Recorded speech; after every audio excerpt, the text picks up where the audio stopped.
ആപത്ത് കാലത്ത് തൈപത്ത് വെച്ചാൽ ആപത്ത് കാലത്ത് ഏറ്റവും കൂടുതൽ പണം സർക്കാർ ചെലവാക്കുന്നത് വിദ്യാഭ്യാസ മേഖലയ്ക്ക്. പാഠപുസ്തകങ്ങൾക്ക് GST ഉണ്ട്. ഒരു കുട്ടിയാനാവസരം കിട്ടിയാൽ മിക്കവാറും നിങ്ങൾ ചെയ്യുന്ന കാര്യങ്ങളൊക്കെ തന്നെ ചെയ്യുന്നതാണ് എനിക്ക് തോന്നുന്നു. ചെലവിന് എപ്പോഴും ആവശ്യക്കാരാണ് അല്ലേ. 1000 വർഷത്തേക്കാണ് നിങ്ങൾ പ്ലാൻ ചെയ്യുന്നതെങ്കിൽ ആ നിക്ഷേപം വിദ്യാഭ്യാസത്തിന് വേണം. നികുതി നമുക്കും നാടിനും. എൻ്റെ പേര് അഫിഷ ഷാജൻ. ഞാൻ 9ാം ക്ലാസ്സിൽ പഠിക്കുന്നു. സാറിൻ്റെ സ്കൂൾ കാലഘട്ടവും ഇപ്പോഴത്തെ സ്കൂളുകളും തമ്മിലൊന്ന് കമ്പയർ ചെയ്ത് പറയാം. വർഷങ്ങളുടെ വ്യത്യാസം കൊണ്ടുണ്ടായ നാട്ടിലെ മാറ്റങ്ങളൊക്കെ ഇപ്പോഴത്തെ ജീവിതത്തിൽ മാറ്റമുണ്ട്, കുട്ടികളുടെ അണ്ടർസ്റ്റാൻഡിങ് മാറ്റമുണ്ട്. പക്ഷേ അടിസ്ഥാനപരമായി സ്കൂളുകളുടെ സ്വഭാവത്തിൽ വലിയ മാറ്റം വന്നെന്ന് ഞാൻ കരുതുന്നില്ല. കുട്ടികൾ തമ്മിലുള്ള ബന്ധം, അധ്യാപകരും കുട്ടികളുമായിട്ടുള്ള ബന്ധം, സ്കൂളിൽ പോകുമ്പോൾ സ്കൂളിൽ പഠിക്കാനുള്ള താല്പര്യം, ഓരോ കാലഘട്ടത്തിലും കൂടുതൽ ഇൻഫർമേഷൻ വരും. പണ്ട് ഞങ്ങൾക്ക് ചിന്തിക്കാൻ പറ്റാത്ത കാര്യങ്ങളാണ് നിങ്ങൾ നേരിട്ട് കാണുന്നത്. നിങ്ങളിപ്പം കാണുന്ന കാര്യങ്ങൾ ഒരു 10-20 കൊല്ലം കഴിയുമ്പോൾ നിങ്ങൾക്കിപ്പോൾ സ്വപ്നം കാണാൻ കഴിയാത്ത കാര്യമായിരിക്കും അപ്പോൾ വരുന്നത്. ആ മാറ്റം വലിയ തോതിൽ വരുന്നുണ്ട്. പക്ഷേ ഈ മാറ്റം ഏത് സമയത്ത് വരുന്ന മാറ്റത്തെ അഡാപ്റ്റ് ചെയ്യാൻ പറ്റുന്ന തരത്തിലേക്ക് ഒരു എഡ്യൂക്കേഷൻ കേരളത്തിലുണ്ട്.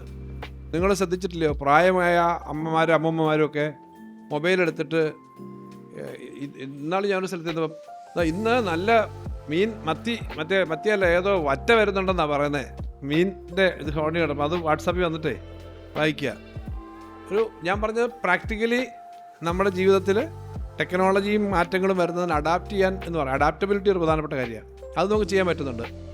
പക്ഷേ അടിസ്ഥാനപരമായി കുട്ടികളുടെ ഈ പ്രായത്തിലാണ് പരസ്പര സ്നേഹവും ഇഷ്ടവും കൂട്ടുകാരും സൗഹൃദവും എല്ലാം ഉള്ളത് എന്ന് മാത്രമല്ല ലോകത്തെപ്പറ്റി മനസ്സിലാക്കാനുള്ള താല്പര്യമുള്ളത്. അതുകൊണ്ട് ഈ 2 കാലഘട്ടം തമ്മിലുള്ള വ്യത്യാസം പ്രധാനമായി കാലത്തിൻ്റെ മാറ്റമാണ്, പുതിയ അറിവുകളുടെ മാറ്റമാണ്. അടിസ്ഥാനപരമായി കുട്ടികൾക്ക് പഠിക്കാനും പരസ്പര സ്നേഹത്തിൻ്റെയും കാര്യത്തിൽ ആ പഴയ നന്മയൊക്കെ, അന്നത്തെ നന്മയും ഇപ്പോഴത്തെ നന്മയും ഇപ്പോഴത്തെ കുട്ടികൾക്കുള്ള മിടുക്കും കഴിവും അപ്പോഴത്തെ കുട്ടികൾക്കൊക്കെ ഉണ്ടെന്ന് തന്നെയാണ് എൻ്റെ വിചാരം. എൻ്റെ പേര് ശ്രീഹരിയും. അപ്പോൾ സാറിൻ്റെ വിദ്യാഭ്യാസ കാലഘട്ടത്തിൽ സാറ് രാഷ്ട്രീയത്തിൽ സജീവമായിരുന്നെങ്കിൽ സാറ് ആ രാഷ്ട്രീയവും അതേപോലെ തന്നെ വിദ്യാഭ്യാസവും എങ്ങനെയായിരുന്നു മാനേജ് ചെയ്തിരുന്നത് എന്നൊന്ന് പറയാൻ. എൻ്റെ മോൻ്റെ പേര് ശ്രീഹരി എന്നാണ്. പിന്നെ പണ്ടത്തെ ഇപ്പോഴത്തെയും വ്യത്യാസം ഞാൻ സ്കൂളിൽ പഠിക്കുമ്പോൾ ഞാൻ നിങ്ങളത്രയും ധൈര്യമില്ലാത്തൊരു കുട്ടിയായിരുന്നു. ഇപ്പോഴും ധൈര്യം ഉണ്ടെന്നല്ല, ക്ലാസ്സിലെ ചെറിയ കുട്ടിയായിരുന്നു. സ്കൂളിൽ ഞങ്ങൾ പഠിക്കുന്ന സമയത്ത് ഞങ്ങൾ പഠിച്ച സ്കൂളിൽ വലിയ സംഘടനാ പ്രവർത്തനം ഇല്ല. പക്ഷെ പത്രം 2-3 പത്രം വായിക്കുന്ന ശീലം അന്നുണ്ട്. അപ്പോൾ പത്രം ഓടിച്ചെങ്കിലും നോക്കും. ആ സമയത്ത് ഞങ്ങൾ സ്കൂളിൽ പഠിക്കുമ്പം ചെറിയ തോതിലൊക്കെ ഉള്ളു അവിടെയൊക്കെ സ്കൂളിലെ രാഷ്ട്രീയം പറഞ്ഞത്. അടിയന്തരാവസ്ഥയുടെ കാലമാണ് ഞങ്ങൾ സ്കൂളിൽ പഠിക്കുന്നത്. ആ സമയത്ത് അടിയന്തരാവസ്ഥയെ സംബന്ധിച്ചുള്ള വാർത്തകളും അത് കഴിഞ്ഞുള്ള സംഗതികളൊക്കെ വരുന്ന ഘട്ടമാണ്. കോളേജിൽ പോകുമ്പോഴും വളരെ ശക്തമായിട്ടല്ല, പക്ഷെ നന്നായി പഠിക്കുകയും ചെയ്യും, പ്രവർത്തനം നടത്തുകയും ചെയ്യും. അപ്പോൾ അവിടെ പോകുമ്പം ഈ കാര്യങ്ങളെപ്പറ്റി ലോക കാര്യങ്ങളെപ്പറ്റിയൊക്കെ അറിയും വിദ്യാർത്ഥികളെന്നാണ് എൻ്റെ അഭിപ്രായം. നിങ്ങളത് അറിയുന്നതെന്ന് എൻ്റെ ധാരണ. ഡിഗ്രിയൊക്കെ വരുമ്പോഴത്തേക്കാണ് സജീവമായ പ്രവർത്തനം വരുന്നത്. പക്ഷേ പഠിക്കുന്ന കാര്യത്തിൽ ഒരു കോംപ്രമൈസും ചെയ്തിട്ടില്ല. എൻ്റെ പ്രൊഫസർ, ഞാൻ പൊന്നൂർ എസ് എൻ കോളേജിൽ പഠിക്കുമ്പം ആദ്യത്തെ വർഷം മാർക്ക് ലിസ്റ്റൊക്കെ വന്നതിന് ശേഷം, റിസൾട്ട് വന്നതിന് ശേഷം അന്വേഷിച്ച് വന്നു ആരായി ബാലഗോപാൽ. അപ്പോൾ അത്ര അറിയത്തില്ല. അപ്പോൾ നോക്കിയപ്പം നല്ല മാർക്കുണ്ട്. അതുകൊണ്ട് പഠിക്കണം, സംഘടനാ പ്രവർത്തനത്തിലൊക്കെ പോകുന്നതിന് കുഴപ്പമില്ല, പഠിക്കുന്ന കാര്യത്തിനകത്ത് നമ്മൾ കോംപ്രമൈസ് ചെയ്യരുത്. അപ്പോൾ ഏത് സമയത്തും നല്ലതുപോലെ പഠിച്ചാൽ മാത്രമേ നമുക്ക് ലോകകാര്യങ്ങൾ മനസ്സിലാക്കാൻ പറ്റൂ എന്നുള്ളത് പ്രധാനപ്പെട്ട കാര്യമാണ്. അപ്പോൾ അന്നേ നമ്മുടെ മനസ്സിലുള്ള പൊതുവായ ആശയങ്ങളാണ് പിന്നീട് രാഷ്ട്രീയ പ്രവർത്തകനായി മാറുന്നതിന് കാരണമായത്. എൻ്റെ പേര് വൈഷ്ണവിയാർ. സാർ സ്കൂളിൽ പഠിച്ചപ്പം മാത്സിനൊക്കെ ഫുൾ മാർക്കായിരുന്നു. അതുകൊണ്ടാണോ സാർ ഫിനാൻസ് മിനിസ്റ്റർ ആയത്? സത്യത്തിൽ നമ്മുടെ സ്കൂളിലെ മാത്തമാറ്റിക്സ് ഞാൻ ഏറ്റവും മോശപ്പെട്ട സ്റ്റുഡൻ്റ് ആയിരുന്നു. മാത്സ് എനിക്ക് പേടിയുള്ള സബ്ജക്റ്റായിരുന്നു. എനിക്ക് A+B ഹോൾ സ്ക്വയർ എനിക്ക് ഇപ്പോഴും അത്ര ശരിയായിട്ടില്ല. തുറന്ന് പറയുന്നതിന് എനിക്ക് യാതൊരു മടിയില്ല. എഞ്ചിനീയറിങ്ങിന് പോകണമെന്ന് വലിയ നിർബന്ധം വീട്ടിൽ നിന്നുണ്ടായിട്ട് മാത്സ് എനിക്ക് പറ്റുകയില്ല. എൻ്റെ അച്ഛൻ എഞ്ചിനീയർ ആയിരുന്നു. അപ്പോൾ എഞ്ചിനീയറിങ്ങിന് പോകണമെന്ന് പറഞ്ഞിട്ട് എനിക്ക് മാത്സ് പറ്റത്തില്ല എന്ന് പറഞ്ഞ് മാറിയ ആളാണ് ഞാൻ. അതുകൊണ്ട് മാത്തമാറ്റിക്സ് എടുത്തിട്ടല്ല. പിന്നെ ഞാൻ 4th ഗ്രൂപ്പ് എടുത്തിട്ട് കൊമേഴ്സാണ് പഠിച്ചത്. കൊമേഴ്സ് BCom MCom പിന്നെ LLB LLM. അപ്പം കൊമേഴ്സിൻ്റെ കാര്യത്തിനകത്ത്, അക്കൗണ്ടിങ്ങിൻ്റെ കാര്യത്തിൽ ഈ കാര്യങ്ങളെ സംബന്ധിച്ച് എനിക്ക് വളരെ ഇഷ്ടമുള്ള സബ്ജക്റ്റ് തന്നെയാണ്. എൻ്റെ വിദ്യാഭ്യാസം എനിക്ക് എൻ്റെ ധനകാര്യമന്ത്രി എന്ന നിലയിലുള്ള പ്രവർത്തനത്തിന് വലിയ സഹായം ചെയ്തിട്ടുണ്ട്. കാര്യം ഇന്ന് തന്നെ ഏപ്രിൽ മാസം 1-ാം തീയതി 10% DA കൊടുക്കുമെന്നുള്ള ഓർഡർ ഇട്ടിട്ടാണ് ഞാൻ ഇരിക്കുന്നത്. അധ്യാപകർക്കൊക്കെ നല്ല സന്തോഷമായിരിക്കും. ജീവനക്കാർക്ക്. കാരണം ഒറ്റയടിക്ക് ഒരു 5,000 മുതൽ 25,000 രൂപ വരെ ഒരു മാസത്തെ ശമ്പളത്തിൽ കൂടും. പക്ഷെ ഞാനത് കാണുന്നത് എങ്ങനെയാ പണം കൊടുക്കാൻ പറ്റണ്ടേ? അപ്പോൾ ഒരു മാസം എത്ര രൂപയാവും, ഒരു വർഷം വരുമ്പോൾ എത്ര രൂപയാവും, അത് നമുക്ക് കൊടുക്കാൻ പറ്റുമോ? അത് ഞാൻ കാൽക്കുലേറ്റ് ചെയ്യും ജനറലി ഒരു. അപ്പോൾ ഈ കാൽക്കുലേഷൻ എപ്പോഴും വളരെ പ്രധാനമാണ്, എങ്ങനെയാണ് നമ്മൾ ഈ കാര്യങ്ങൾ കൊണ്ടുപോകുന്നത് എന്നുള്ളത്. അതിനെൻ്റെ വിദ്യാഭ്യാസം, എൻ്റെ എക്സ്പീരിയൻസ് എന്നെ സഹായിച്ചിട്ടുണ്ട് എന്നുള്ള സത്യമാണ്. പക്ഷെ മാത്തമാറ്റിക്സിന് ഞാനൊരു ഔട്ട്സ്റ്റാൻഡിങ് സ്റ്റുഡൻ്റ് അല്ലായിരുന്നു, ആവറേജ് സ്റ്റുഡൻ്റ് ആയിരുന്നു. നമസ്കാരം സാർ, എൻ്റെ പേര് ജുമാന ഷനവാസ്. സാറ് പുറത്തു പോയൊക്കെ ഫുഡ് കഴിക്കാറില്ലേ? അപ്പോൾ ബില്ലൊക്കെ ചോദിച്ച് വാങ്ങിക്കാറുണ്ടോ? ബില്ല് ചോദിച്ച് വാങ്ങിക്കാറുണ്ടെന്ന് മാത്രമല്ല, അത് പ്രത്യേകിച്ചും മന്ത്രിയായതിനു ശേഷം നമുക്ക് കുറച്ചുകൂടെ ഉത്തരവാദിത്വം വന്നുകൊണ്ടാണ്. സാധാരണ അങ്ങനെ ചോദിച്ച് മേടിക്കുന്ന സ്വഭാവം പഠിപ്പില്ലല്ലോ. പല കടയിലും ഇങ്ങനെ തുണ്ടൊക്കെ എഴുത്തില്ലേ. ടാക്സിൻ്റെ ഒരു സിസ്റ്റം എന്തറിയോ? ഡൽഹിയിൽ നിന്നൊരു സാധനം ഇവിടുത്തെ ഒരു ഹോൾസെയിലർ മേടിച്ചാൽ അയാൾ അവിടുന്ന് ആ സാധനം മേടിക്കുമ്പോൾ തന്നെ അവർ 10,000 രൂപയുടെ സാധനമാണെങ്കിൽ അതിന് 150 രൂപ ടാക്സ് ഉണ്ടെങ്കിൽ, അല്ലെങ്കിൽ 10% ആണെങ്കിൽ 1000 രൂപ ടാക്സ് അടച്ചു. ആ ടാക്സ് അടച്ചു എന്നുള്ളതാണ്. അപ്പോൾ ആ ടാക്സ് അടയ്ക്കുന്നത് കേരളത്തിലേക്ക് വരണം. ഇവിടെ വിൽക്കുമ്പോൾ അതിൻ്റെ ലാഭം ചിലപ്പോൾ ഒരു 1000 രൂപയായിരിക്കും, അതിൻ്റെ ഒരു ടാക്സ് ചിലപ്പോൾ 100 രൂപയായിരിക്കും അടയ്ക്കുന്നത്. 1100 രൂപ സംസ്ഥാന ഗവൺമെൻറ്റിന് കിട്ടണം. പക്ഷേ ഇതിനകത്ത് 100 രൂപ ഇവിടെ കിട്ടുള്ളൂ, ബാക്കി 1000 രൂപ ഡൽഹിയിൽ നിന്ന് വരണം. ഡൽഹിയിൽ നിന്ന് ഈ പണം ഇവിടെ വന്നോ ഇല്ലയോ എന്നുള്ളത് കണ്ടുപിടിക്കാൻ സിസ്റ്റം ഉണ്ടെന്നാണ് നമ്മുടെ നിയമം. അതിനെ പറയുന്നത് ഈ IGST എന്ന് പറയും. ഇത് കൃത്യമായി വരുന്നുണ്ടോ എന്ന് അറിയുന്നതിനകത്ത് നമുക്ക് പലപ്പോഴും പരിമിതിയുണ്ട്. നമുക്ക് കിട്ടാനുള്ള പലതും കിട്ടുന്നില്ല, നമുക്ക് കിട്ടേണ്ട നല്ലൊരു പണം കിട്ടുന്നില്ല. അപ്പോൾ ഞാൻ തന്നെയാണ് ആദ്യം ഇങ്ങനെ കുറേ ബില്ല് അന്നത്തെ ഇതിൻ്റെ സംസ്ഥാനത്തെ ചുമതല ഉണ്ടായിരുന്ന അഡീഷണൽ കമ്മീഷണറെ ഏൽപ്പിച്ചിട്ട് ഇത് നോക്കി. ഇതുപോലെ ഇടയ്ക്ക് കിട്ടുമ്പോൾ കൊടുക്കും. ഇങ്ങനെ നമ്മുടെ ആമസോണിൽ നിന്നൊരു സാധനം മേടിച്ചാൽ ഇതിനും ബില്ല് വന്നിട്ടുണ്ടോ, അങ്ങനെ കൊടുക്കുന്നതിനും നമ്മൾ ഉപയോഗിക്കാറുണ്ട്. ബില്ല് നമ്മുടെ ഉദ്യോഗസ്ഥന്മാരുണ്ട്. അപ്പം ബില്ല് വാങ്ങണം. ബില്ല് വാങ്ങിയാൽ മാത്രമേ ടാക്സ് കൃത്യമായിട്ട് അവരെഴുതും. എന്നാൽ തന്നെ എല്ലാം അക്കൗണ്ട് ചെയ്യത്തില്ലായിരിക്കും, എന്നാലും ബില്ല് വാങ്ങുക എന്നുള്ള ശീലം ഇതിൻ്റെ ഭാഗമായിട്ട് നമ്മളും ഇതുകൊണ്ട് തന്നെ സ്വീകരിക്കുന്നുണ്ട്. വ്യവസ്ഥാപിതമായ കടകളിലൊക്കെ ബില്ലുണ്ടെങ്കിലും പലയിടത്തും ബില്ലില്ലാത്ത കാര്യം ബില്ല് നമ്മൾ ചോദിച്ച് വാങ്ങിക്കണം. സാർ, എൻ്റെ പേര് അനന്തകൃഷ്ണൻ. ഈ സ്കൂൾ കുട്ടികൾക്ക് വേണ്ടി സ്കൂളിൽ ഫിനാൻഷ്യൽ ലിറ്ററസി ഒരു പാഠഭാഗമാക്കിയാൽ നല്ലതല്ലേ? ഫിനാൻഷ്യൽ ലിറ്ററസി കുറച്ചൊക്കെ നമ്മുടെ സിലബസിൽ കൊണ്ടുവരണമെന്നൊരു സമീപനം ഇപ്പം നമ്മുടെ വിദ്യാഭ്യാസ വകുപ്പ് എടുക്കുന്നുണ്ട്. കുറച്ചെങ്കിലും നമുക്ക് എങ്ങനെയാണ് ഈ ബാക്കിയെല്ലാം അറിയാവുന്ന പോലെ ഈ ഇപ്പം ഡിജിറ്റൽ അഡിക്ഷൻ ഉൾപ്പെടെ ഒരു പുതിയ ഏരിയ. ഡിജിറ്റൽ അഡിക്ഷൻ ഉണ്ട് ഇപ്പം. കുട്ടികൾക്ക് മാത്രമൊന്നുമല്ല, നമ്മളെക്കാളും പ്രായമുള്ളവർക്ക്. രാത്രി 2 മണിക്ക് ഉണർന്നാൽ അപ്പോഴും എണ്ണിച്ച് മൊബൈൽ നോക്കിയിട്ടാണ് എന്ന് പറയുമ്പോൾ ഡിജിറ്റൽ അഡിക്ഷൻ ഒരു പ്രധാനപ്പെട്ട കാര്യമാണെന്ന് പറയുന്ന പോലെ എല്ലാത്തിനെ പറ്റി പഠിക്കണം. ഫിനാൻഷ്യൽ ലിറ്ററസി ആവശ്യമാണ്. നിങ്ങൾ പണം എങ്ങനെ നിക്ഷേപിക്കണം, എങ്ങനെ സേവ് ചെയ്യണം. ചുമ്മാതെ പണം ഇട്ടാൽ ഇഷ്ടംപോലെ ഉണ്ടാവില്ല. വലിയ പ്രചരണമൊക്കെ വരും. നിങ്ങൾ 100 രൂപ ഇട്ടോ 300 രൂപ തരാം. 100 രൂപ ഇട്ടാൽ ഒരിക്കലും 30 രൂപയോ 50 രൂപയോ അതിന് പലിശ കിട്ടത്തില്ല. അങ്ങനെ ചോദിക്കുന്നത് പറ്റിക്കാനാണ്. അത് കൃത്യമായി നോക്കുന്നതിനുള്ള ഒരു സംവിധാനം വേണം. അത് വളരെ പ്രധാനപ്പെട്ട കാര്യമാണ്. ഗുഡ് ആഫ്റ്റർനൂൺ സാർ, എൻ്റെ പേര് അലീന അനീസ്. ഞങ്ങളുടെ സ്കൂളിനെ ഇപ്പോൾ ഇത്രയും സെറ്റപ്പ് ആക്കിയത് നികുതിക്കുള്ള പണം കൊണ്ട് മാത്രമാണോ? നമ്മുടെ സംസ്ഥാനത്തെ ചെലവിൻ്റെ മെജോറിറ്റി ഭാഗം നികുതി തന്നെ. നികുതി ഇതര വരുമാനമുണ്ട്. നികുതിയാണ് ഏറ്റവും പ്രധാന വരുമാനം. നികുതി നമ്മൾ ഏത് മേടിക്കുമ്പോഴും ഒരു ചെറിയ നികുതി ഉണ്ടാവും. നികുതി വരുമാനം ഇല്ലെങ്കിൽ നമ്മുടെ എല്ലാ കാര്യവും ഏറ്റവും മേജർ എക്സ്പെൻസ് എന്താണെന്ന് വെച്ചാൽ നമ്മുടെ സംസ്ഥാന സർക്കാരിൻ്റെ ശമ്പളമാണ്, പെൻഷൻ്റെ ശമ്പളമാണ്. പിന്നെ മറ്റ് ഡെവലപ്മെൻറ്റ്, സോഷ്യൽ സെക്യൂരിറ്റി കാര്യങ്ങൾ. ഏറ്റവും കൂടുതൽ പണം സർക്കാർ ചിലവാക്കുന്നത് വിദ്യാഭ്യാസ മേഖലയ്ക്കാണ്, നിങ്ങൾക്കറിയാം. അപ്പോൾ അതിനെല്ലാം പണം നികുതിയായിട്ട് തന്നെ വരണം. നികുതി കിട്ടിയാലേ പറ്റൂ. അത് നമ്മുടെ എല്ലാം കൂടെ ചിലവാക്കുന്ന തുകയുടെ ഒരു ചെറിയ ശതമാനമാണല്ലോ നികുതി എന്ന് പറഞ്ഞാൽ. കേരളത്തിൻ്റെ ആകെ GSDP ആഭ്യന്തര വരുമാനത്തിൻ്റെ 7-8% ഉള്ളൂ നമ്മുടെ നികുതി വരുമാനം. അത്രയും കുറച്ചേ ഉള്ളൂ നികുതി. Good afternoon sir. സാർ ഇപ്പോൾ ഈ സ്റ്റേറ്റിൻ്റെ മൊത്തം ഫിനാൻഷ്യൽ കാര്യങ്ങളിൽ ഇടപെടുന്നുണ്ട്. ഇതിലൊക്കെ ഇടപെടുമ്പോൾ സാറ് വളരെ കൂളായിട്ടാണോ അതോ ടെൻഷനോടെയാണോ നേരിടുന്നത്? നിങ്ങളുടെ മുന്നിലൊക്കെ വളരെ കൂളായിട്ട് തന്നെ ഇടപെടുന്നത്. ഇവിടെ വന്നിട്ട് സന്തോഷത്തോടെ ഇടപെട്ടില്ലെങ്കിൽ എന്ത് വിചാരിക്കും? പ്രത്യേകിച്ച് കൊട്ടാരക്കര MLA ആയിട്ട് വരുമ്പം പല ആളുകൾ വരും. MLA ഇവിടെ നാട്ടിൽ. പക്ഷേ നല്ല ടെൻഷനുള്ള ജോലിയാണ്. കാര്യം നമ്മൾ വിചാരിക്കുന്നതിനേക്കാളും കൂടുതൽ ചിലവിന് എപ്പോഴും ആവശ്യക്കാരാണ് അല്ലേ? വേണമെന്ന് പറയാൻ ആവശ്യക്കാരാണ്, പക്ഷെ കൊടുക്കണമെന്ന് പറയുന്നത് കുറച്ചല്ലേ ഉള്ളൂ. അപ്പോൾ ഇതിൻ്റെ ഒരു ബാലൻസ് ഒപ്പിക്കാൻ തന്നെ വല്ല പാടാണ്. അങ്ങനെ ഇരിക്കുമ്പോഴാണ് കേന്ദ്ര ഗവൺമെൻറ്റിൻ്റെ ഭാഗത്തുനിന്ന് പണം കട്ട് ചെയ്യുന്നത് പലപ്പോഴും. ഇപ്പോൾ തന്നെ ജനുവരി, ഫെബ്രുവരി, മാർച്ച് മാസത്തിൽ നമുക്ക് 12,000 കോടിയാണ് നമുക്ക് സാധാരണഗതി കിട്ടേണ്ട ഒരു ബോറോയിങ് സ്പേസ് എന്ന് പറയും. ബോറോയിങ് അതിൽ 6,000 കോടി കട്ട് ചെയ്തു. 3 മാസത്തിനിടയ്ക്ക് 3,000 പകുതി കട്ട് ചെയ്താൽ എങ്ങനെ കൊടുക്കും? വീട്ടിലായപ്പോലും നമുക്ക് കിട്ടുന്ന വരുമാനം അച്ഛൻ്റെ അമ്മയുടെ ശമ്പളവും ബാക്കിയും കാര്യം നോക്കിയിട്ടായിരിക്കുമല്ലോ, അല്ലെ വേറെ കൃഷിയുടെയൊക്കെ വരുമാനം നോക്കിയിട്ട് പ്ലാൻ ചെയ്യുമ്പോൾ അത് പകുതി പോയാൽ അപ്പോൾ ഇത്തരം കാര്യങ്ങൾ വരുമ്പോൾ സ്വാഭാവികമായിട്ടും നല്ല ബുദ്ധിമുട്ട്. പക്ഷേ നമ്മുടെ ഫിനാൻസിലെ ഉദ്യോഗസ്ഥന്മാർ ടീം, ഇപ്പോൾ GST ടാക്സിൻ്റെ കാര്യത്തിൽ നോക്കുന്ന പോലെ തന്നെ ഫിനാൻസിലെ ഉദ്യോഗസ്ഥന്മാരെല്ലാം ചേർന്ന് ടീമായിട്ട് ആണ് ഈ കാര്യം ചെയ്യുന്നത്. നല്ല ടെൻഷനുള്ള കാര്യമാണ്. ഈ 12,000-ൽ 6,000 കട്ട് ചെയ്തെന്ന് പറയുമ്പം 2-3 ദിവസം ഉറക്കം വരത്തില്ല. എങ്ങനെ കൊണ്ടുപോകും? പക്ഷെ പുറത്തിറങ്ങി പറയാൻ പറ്റത്തില്ലല്ലോ. പിന്നെ കൃത്യമായി ഇത് ശേഖരിച്ചെടുക്കുക. അപ്പോൾ പരമാവധി പിന്നെ വേസ്റ്റ് ആരും അടയ്ക്കാതിരിക്കുന്ന സംവിധാനം വരാതൊക്കെയാണ് ചെയ്യുന്നത്. അപ്പോൾ നല്ല ബുദ്ധിമുട്ട്. പക്ഷേ നമുക്ക് ഈ 5 വർഷത്തിൽ ഇപ്പം 2 മാസം കൂടെ ഉള്ളൂ ഒരു ഗവൺമെൻറ്റിൻ്റെ 5 വർഷത്തിൽ 2 മാസം. ഇത്രയും കാലം കൃത്യമായി പോയെന്ന് മാത്രമല്ല, ക്ഷേമ പെൻഷൻ വർദ്ധിപ്പിച്ചു. നിങ്ങൾക്കറിയാം, സ്കൂളിലിപ്പോൾ കുട്ടികൾക്കിപ്പോൾ നമ്മളൊരു ഇൻഷുറൻസ് ഏർപ്പെടുത്തിയില്ലേ, അതിനിപ്പം ഈ വർഷം നടപ്പിലാക്കും. കുട്ടികൾക്കുള്ള ആദ്യമായിട്ടാണ് സ്കൂൾ കുട്ടികൾക്കുള്ളത്. ഇപ്പോൾ ലംസം ഗ്രാൻഡ് വർദ്ധിപ്പിച്ചു, മറ്റു കാര്യങ്ങൾ വർദ്ധിപ്പിച്ചു.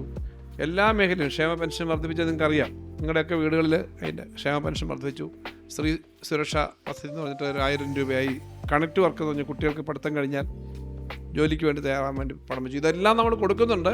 പക്ഷേ വളരെ സുഖകരമായിട്ട് ഇഷ്ടംപോലെ പണം ഇരുന്നിട്ടല്ല. അപ്പോൾ അതെല്ലാം ചെയ്യുന്നുണ്ട്. ചെയ്യുമ്പോൾ അത്രയും നമ്മൾ ഓരോ വീട്ടിലും സാധാരണക്കാരുടെ കയ്യിലേക്ക് 2,000 രൂപ വെച്ച് ക്ഷേമ പെൻഷനായി കിട്ടുക എന്ന് പറഞ്ഞാൽ ആ വീട്ടിലുണ്ടാകുന്നൊരു സന്തോഷമുണ്ട് ബുദ്ധിമുട്ടുള്ളവർക്ക്. ആ സന്തോഷം നമുക്ക് ഉറപ്പാക്കുക എന്നുള്ളത് വളരെ പ്രധാനമാണ്. തൊഴിലുറപ്പ് പദ്ധതി എന്ന് പറയുന്ന സമ്പ്രദായം നിർത്താൻ കേന്ദ്ര ഗവൺമെൻറ് ഇപ്പോൾ തീരുമാനിച്ചിരിക്കുകയാണ്. പണം വലിയ തോതിൽ വെട്ടിക്കുറച്ചു. പക്ഷേ നമ്മുടെ ഓരോ വീട്ടിലും ആളുകൾക്കൊരു 10-100 ദിവസമെങ്കിലും ചെറിയൊരു വരുമാനത്തിൽ ജോലി കിട്ടുന്നതാണ് തൊഴിലുറപ്പ്. ആ തൊഴിലുറപ്പ് പദ്ധതിക്ക് ഈ ബഡ്ജറ്റിൽ നമ്മൾ പ്രത്യേകമായിട്ട് 1,000 കോടി രൂപ മാറ്റിവെച്ചു. അപ്പോൾ ഇതൊക്കെ കാൽക്കുലേറ്റ് ചെയ്തെടുക്കുമ്പോൾ അതിൻ്റേതായ നല്ല ഹോംവർക്കും വേണം, ടെൻഷനും വേണം. എന്നാൽ ഒരു കാര്യം നിങ്ങളോട് ഞാൻ പറയാം, അതെല്ലാം നല്ലതുപോലെ നമ്മൾ പ്ലാൻ ചെയ്തു പോയാൽ നമുക്ക് ഏത് കാര്യത്തെയും മറികടന്ന് പോകാൻ പറ്റും. അതാണ് എനിക്ക് നിങ്ങളുടെ അടുത്ത് പറയാനുള്ളത്. നിങ്ങൾ കുട്ടികളെന്ന നിലയിൽ ഇത്തരം കാര്യങ്ങൾ വരുന്നുടനെ നമ്മൾ ആകെ അങ്ങ് അന്തം വിട്ട് പോയിട്ട് കാര്യമില്ല. നമുക്കതൊന്ന് ക്ഷമാപൂർവ്വം നോക്കിയാൽ നമ്മുടെ നാടിന് നല്ല കാര്യം ചെയ്യാൻ നമുക്കെല്ലാം ചെയ്യാൻ പറ്റും. സാർ നമസ്കാരം, എൻ്റെ പേര് ആദിത്യ കൃഷ്ണ. ഞാനിവിടെ 8ാം ക്ലാസ്സിൽ പഠിക്കുന്നു. സാർ, ഞങ്ങൾ ഈ പാഠപുസ്തകങ്ങൾക്ക് GST ഉണ്ടോ? പാഠപുസ്തകങ്ങളുടെ ഒന്നും കാര്യത്തിൽ ടാക്സ് അത് വരുന്നില്ല. സാർ നമസ്കാരം, എൻ്റെ പേര് പവിത്ര എസ് പ്രദീപ്. ഈ ബഡ്ജറ്റ് പ്രഖ്യാപിക്കുമ്പോൾ ഞങ്ങൾ കുട്ടികൾക്കായിട്ട് എന്തൊക്കെ കാര്യങ്ങളായിരിക്കും മാറ്റി വയ്ക്കാറുള്ളത്? ഏറ്റവും നമ്മുടെ സംസ്ഥാന ബഡ്ജറ്റിൻ്റെ ഏറ്റവും വലിയ പങ്ക് എഡ്യൂക്കേഷനാണ്. അധ്യാപകരുടെ ശമ്പളം, സ്കൂൾ കെട്ടിടങ്ങൾ. ഇപ്പോൾ സ്കൂൾ കെട്ടിടങ്ങൾ നിങ്ങളുടെ ഈ സ്കൂൾ തന്നെ നോക്ക്, എത്ര പുതിയ കെട്ടിടങ്ങളാണ് വന്നത്.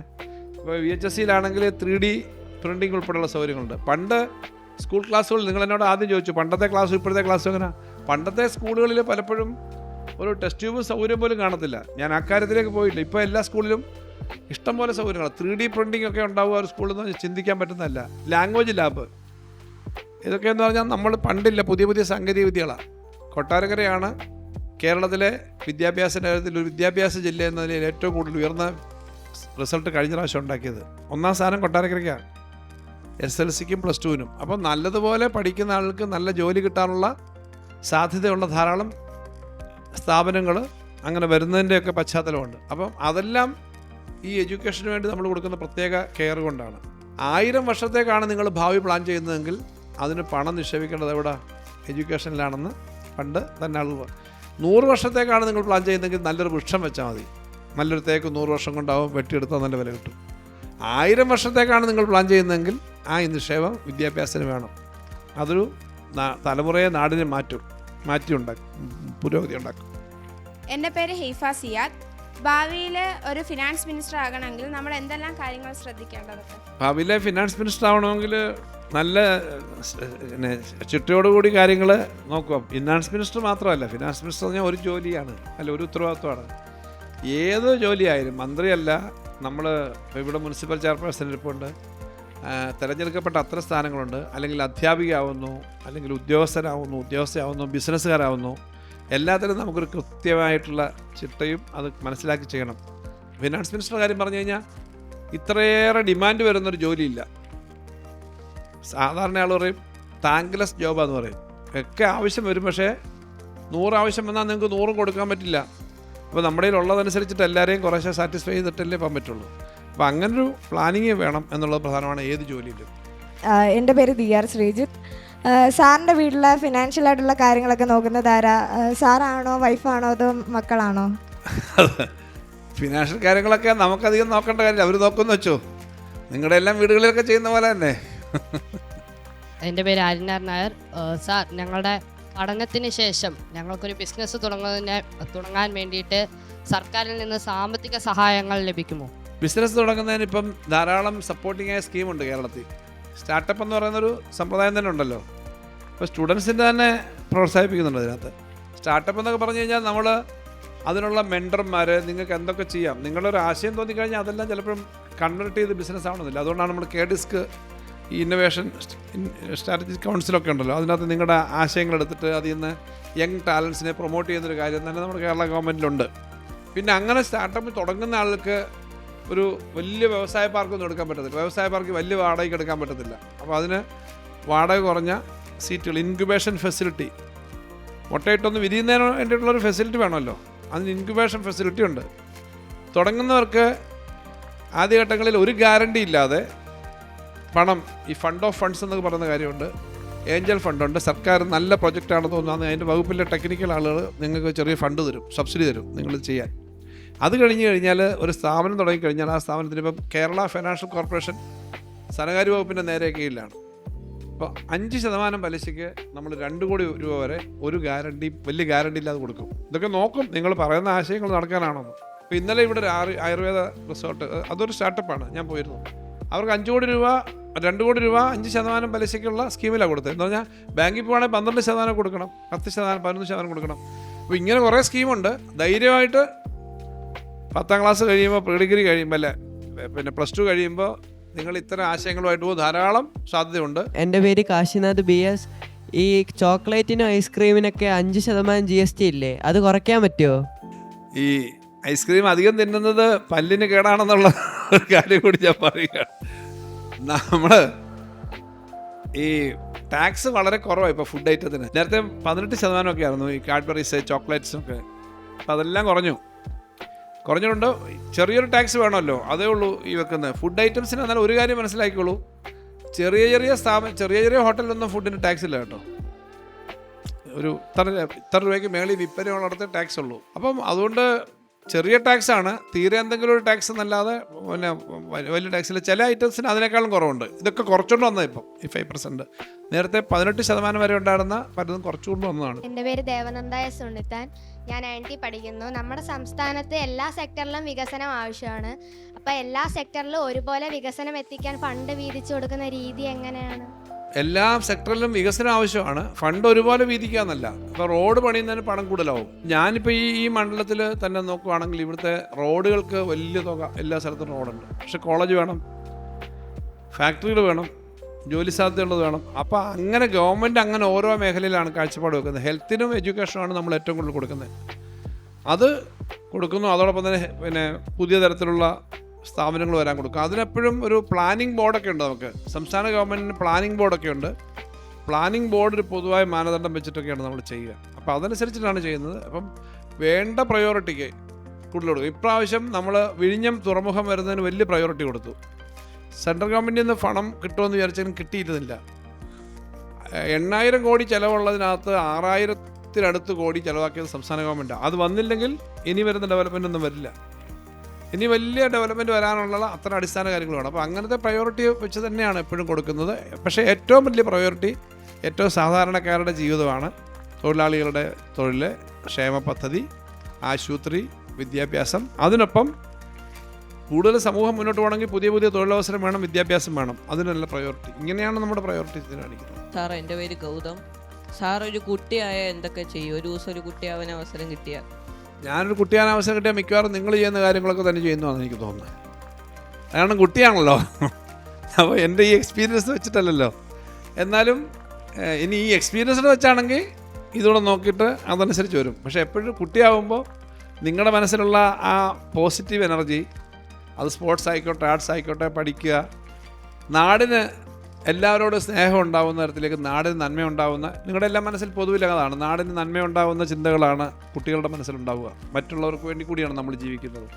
അപ്പോൾ ആ മനോഭാവം തന്നെയായിരിക്കും പണ്ട് കുട്ടിയായിരുന്നപ്പോൾ ഉള്ളതും ഇപ്പം നിങ്ങൾ കുട്ടിയായിരിക്കുമ്പോൾ ഉള്ളതുമായ മാനസികാവസ്ഥ തന്നെയായിരിക്കും എൻ്റെതെന്ന് എൻ്റെ വിചാരം. എൻ്റെ പേര് വൈഷ്ണവി UJ.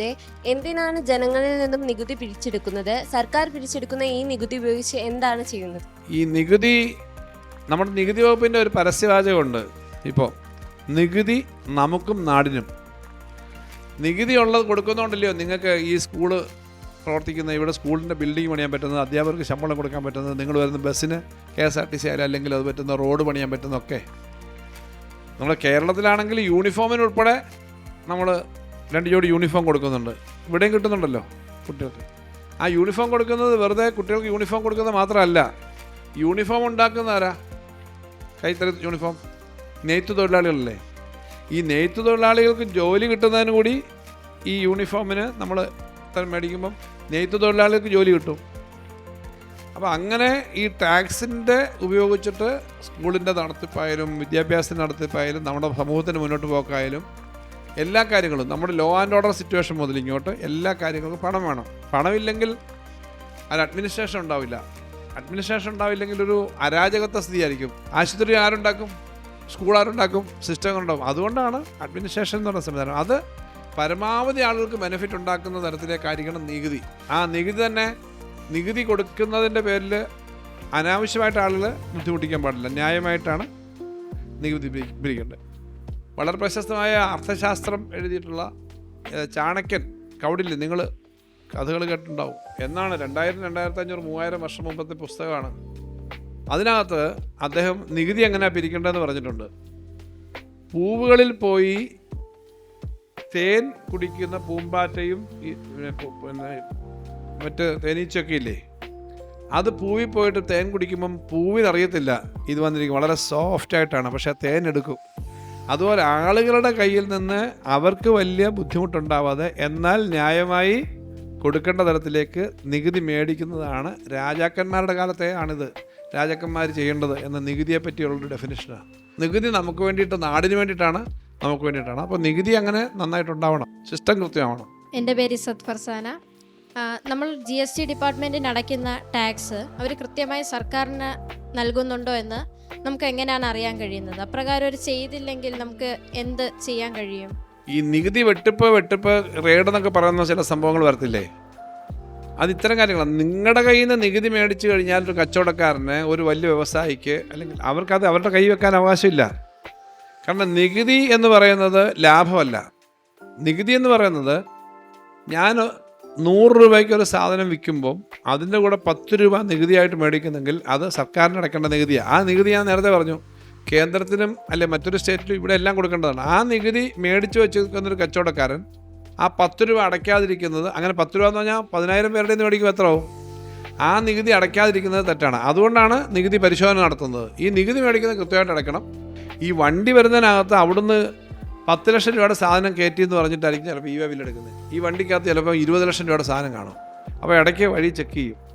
ഇങ്ങനെ പല സമ്പ്രദായങ്ങളും നമ്മൾ നടത്തിയിട്ടാണ് ടാക്സിൻ്റെ ഇവേഷൻ കണ്ടുപിടിക്കുന്നതും ടാക്സ് കളക്ഷൻ നടക്കുന്നത്. എന്നാലും ടാക്സിന് തട്ടിപ്പ് പലപ്പോഴും ഫേക്ക് ഇൻവോയ്സും ഒക്കെ ധാരാളമുണ്ട്. ടാക്സ് തട്ടിപ്പ് ധാരാളമുണ്ട്. അത് നമ്മൾ നിരന്തരമായി നമ്മുടെ വകുപ്പ് ആ കാര്യം പിന്നെ ചെക്ക് ചെയ്തു. കാരണം എന്താ, ന്യായമായി ടാക്സ് അടയ്ക്കുന്ന ആളുകളെ പറ്റിക്കുകയാണ് ടാക്സ് അടയ്ക്കാത്തവർ. നമ്മൾ കൊടുക്കുന്ന ടാക്സ് കൃത്യമായി ഗവൺമെൻറ്റിലേക്ക് അടയ്ക്കാതെ ടാക്സ് എടുക്കാൻ ആർക്കും അവകാശമില്ല. അപ്പോൾ ഇതൊക്കെ ഗവൺമെൻറ് ഉറപ്പാക്കും, അതിനുള്ള കാര്യങ്ങൾ നടക്കും. അതാണ് ചെയ്യുന്നത്. എൻ്റെ പേര് തന്മയ. സാർ, ഇപ്പോൾ ഈ ഓൺലൈൻ തട്ടിപ്പുകളൊക്കെ നമ്മുടെ നാട്ടിൽ കാണുന്ന ഒരു സംഭവമാണ്. അപ്പോൾ ഇതിനെതിരെ സർക്കാർ എന്തെല്ലാം കാര്യങ്ങൾ ചെയ്യുന്നുണ്ട്? അതുമാത്രമല്ല, നമ്മളിപ്പം പണം നിക്ഷേപിക്കുമ്പോൾ നമ്മൾ എന്തെല്ലാം കാര്യങ്ങൾ ശ്രദ്ധിക്കണം, എന്തെല്ലാം കാര്യങ്ങൾ മുൻകരുതൽ എടുക്കണം? അത് ഞാൻ നേരത്തെ പറഞ്ഞ സാമ്പത്തിക സാക്ഷരതയുമായി ബന്ധപ്പെട്ടൊരു കാര്യമാണ്. നമ്മൾ ഈ നിക്ഷേപം നടത്തുമ്പോഴത്തേക്ക് ഏറ്റവും പ്രധാനപ്പെട്ട കാര്യം, പലതരത്തിലുള്ള നിക്ഷേപങ്ങളുണ്ട്. അതിന് വ്യവസ്ഥാപിതമായ നിയമത്തിൻ്റെ കീഴിൽ രജിസ്റ്റർ ചെയ്യപ്പെട്ടുള്ള സ്ഥാപനങ്ങളിലേ ചെയ്യാവുള്ളൂ. ഈ വലിയ പലിശയൊക്കെ പറഞ്ഞ് വേണ്ടത്ര റെക്കോർഡൊന്നും ഇല്ലാത്ത സ്ഥാപനങ്ങളിൽ നിക്ഷേപിച്ച് കഴിഞ്ഞാൽ അവർ ചിലപ്പോൾ മുങ്ങിയങ്ങ് പോകും. നമ്മുടെ നാട്ടിൽ ഇപ്പോൾ ചിട്ടി നടത്തുന്നതിന് വ്യവസ്ഥാപിത സ്ഥാപനമുണ്ട്. ഇപ്പോൾ സർക്കാരിൻ്റെ തന്നെ സ്ഥാപനമാണ് KSFE. 1 ലക്ഷം കോടി രൂപയുടെ ബിസിനസ്സാണ് കഴിഞ്ഞ വർഷം അത് അറ്റൻഡ് ചെയ്തത്. ഇപ്പോൾ 1 ലക്ഷം കോടിയിൽ നിന്ന് വീണ്ടും മേലോട്ട് പോവുകയാണ്. അതിന് ഗവൺമെൻറ് ഗ്യാരണ്ടി ഉണ്ട് മുഴുവൻ കാര്യങ്ങളിലും. ഇതുപോലെ പൊതുമേഖലയല്ലാതെ സ്വകാര്യ സ്ഥാപനങ്ങളും നല്ലപോലുള്ള സ്ഥാപനങ്ങളുണ്ട്. ബാങ്കുകൾ, നിങ്ങൾക്കറിയാം നമ്മുടെ നാട്ടിലെ പ്രധാനപ്പെട്ട ബാങ്കുകൾ, അവർക്കൊക്കെ നിയമം അനുസരിച്ച് റിസർവ് ബാങ്ക് അനുസരിച്ചാണ് പ്രവർത്തിക്കുന്നത്. ചിലർ വന്ന് പറയും ഞങ്ങൾ വലിയ സ്ഥാപനമാണ്, പക്ഷേ പലിശ കൂടുതൽ തരും. അതൊക്കെ പലപ്പോഴും തട്ടിപ്പിലേക്ക് എത്തിക്കും. അത് കൃത്യമായി നോക്കുക, മനസ്സിലാക്കാന്നേ അത് കൃത്യമായി ഈ നമ്മൾ പറഞ്ഞ പോലെ ഒരു അവയർനെസ്സിന് ക്ലാസ്സുകൾ സ്ഥിരം വേണം, സിലബസിലും ഉണ്ടാവണം. അത് പ്രധാനപ്പെട്ട കാര്യമാണ്. എന്താണ് ഫിനാൻഷ്യൽ ലിറ്ററസി, അതിനെപ്പറ്റി നല്ല സാക്ഷരത കൊടുക്കേണ്ടതാണ്.